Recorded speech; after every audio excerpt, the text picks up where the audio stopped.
mulai acara workshop dan pembuatan modul SMA Kristen Anak Panah awal tahun pelajaran 2022-2023. Atas perkenanmu kami ada dalam mengawali pembelajaran di tahun ini. Kami percaya bahwa oleh kekuatan Tuhan yang memampukan kami, membuat kami bisa kami mampu. Oleh sebab itu, dalam pertemuan untuk membahas tentang proses pembelajaran selanjutnya, mari Tuhan memberkati kami semua, setiap hamba-Mu yang menyediakan materi. Mari Tuhan memberkati mereka, biarlah yang terbaik mereka berikan, sehingga bersama-sama kami boleh sehat pikir, untuk bersama-sama sampaikan ide pikiran kami untuk memajukan pendidikan di sekolah ini. Terima kasih Tuhan, berkati kami semua yang ada, dan waktu ini kami serahkan pada-Mu ya Tuhan, dari awal pertengahan hingga akhirnya, boleh jadi di dalam nama Bapa, Anak, dan Roh Kudus. Amin. Shalom Bapak Ibu. Harapannya semangat terus dalam hari-hari ke depan. Atau di dunia pendidikan tidak ada yang sistemnya adalah ideal. Tidak ada. Semuanya baik itu kalau kita tinjau dari semula, pendidikan di Indonesia selalu berganti kurikulum. Dalam pergantian itu sebenarnya dari pemerintah mengupayakan bagaimana mendapatkan suatu sistem metode yang sistematis, efisien, efektif untuk bisa diterapkan di setiap jenjang pendidikan. Harapannya dengan hal yang baru, semua bersemangat mencoba hal yang baru ini. Siapa tahu ini yang menjadi lebih efektif dibandingkan dengan hal-hal yang pernah kita lewati, sehingga tujuan dan juga sasaran kita menjadi tepat. Saya akan mendasari dengan firman Tuhan, satu ayat saya akan bacakan dari Titus pasal 3 ayat yang ke-14. Titus pasal 3 ayat yang ke-14, demikian firman Tuhan. Dan biarlah orang-orang kita juga belajar melakukan pekerjaan yang baik untuk dapat memenuhi keperluan hidup yang pokok, supaya hidup mereka jangan tidak berbuah. Yang pengetahuan bahkan roh yang bijak itu terus ditambahkan oleh Tuhan, karena kita bukan untuk menyenangkan diri, tapi menyenangkan hati Tuhan. Tentu saja dengan nama Tuhan Yesus Kristus, biarlah kegiatan sepanjang beberapa hari yang akan datang, termasuk hari ini adalah merupakan hari yang pertama, mulai tanggal 11 jam yang ke-8, jam 8:54 menit, kegiatan IHT atau workshop Merdeka Belajar atau Belajar Merdeka. Kiranya nama Tuhan dimuliakan dan resmi saya buka, dan semua kegiatan biarlah berjalan lancar dalam nama Yesus. Amin. Yang saya hormati Ketua Departemen Pendidikan Yayasan Besar, yang saya banggakan guru-guru yang hebat-hebat, guru-guru yang rendah hati, guru-guru yang mau belajar. Saya beri salam selamat pagi semua.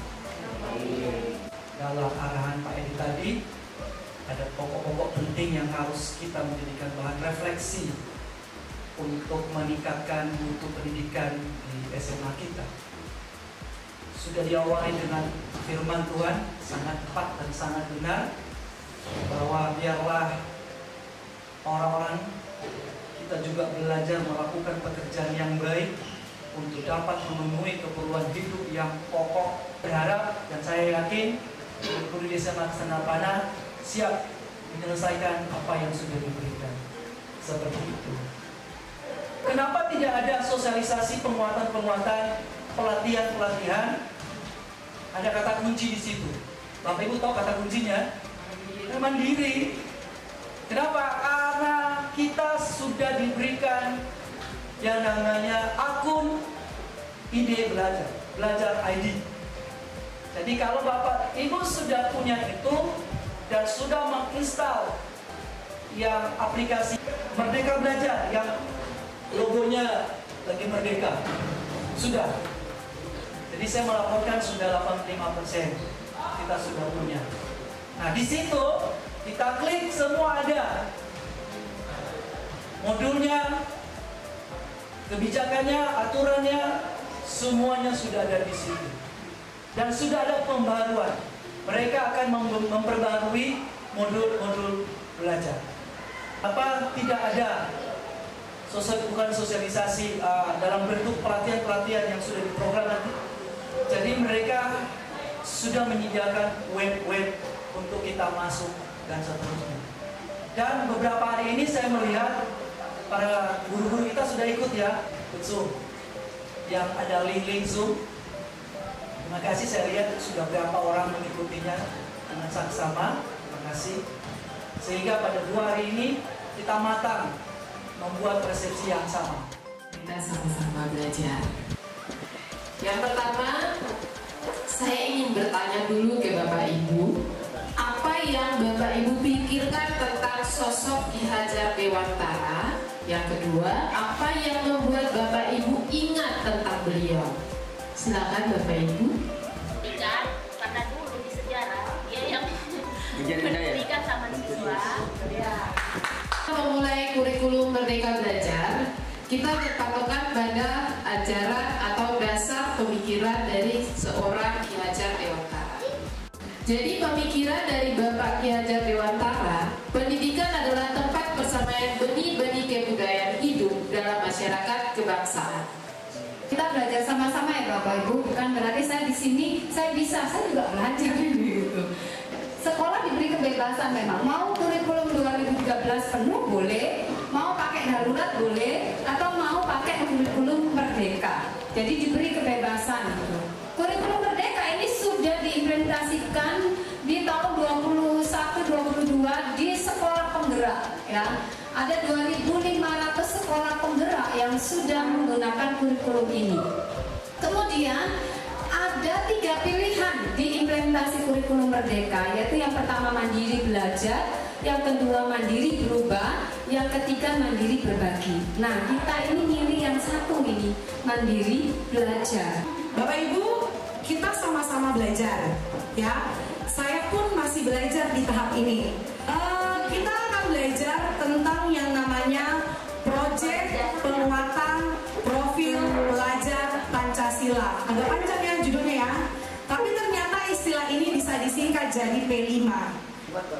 Nah, kalau dengar kata proyek berarti proyek gitu ya. P5 ini sesuatu yang baru di dalam kurikulum Merdeka Belajar. Dia masuk di pembelajaran co-kurikuler. Kalau intrakurikuler itu yang di dalam kelas, yang Bapak Ibu masuk ngajar matematika, fisika, biologi, itu intra. Kita akan belajar bersama tentang project based learning atau pembelajaran berbasis proyek. Apa itu project based learning? Pembelajaran berbasis proyek. Ini adalah rohnya atau semangat dari kurikulum Merdeka. Nah, kenapa kok harus pembelajaran berbasis proyek? Nah, kita akan lihat di piramida ini. Ketika anak membaca, yang bisa diingat hanya 10%. Jadi kalau anak hanya membaca, mereka cuma bisa ingat berapa persen? 10%. Kalau mereka mendengar, 20%. Kalau mereka melihat gambar, mereka cuma bisa mengingat 30%.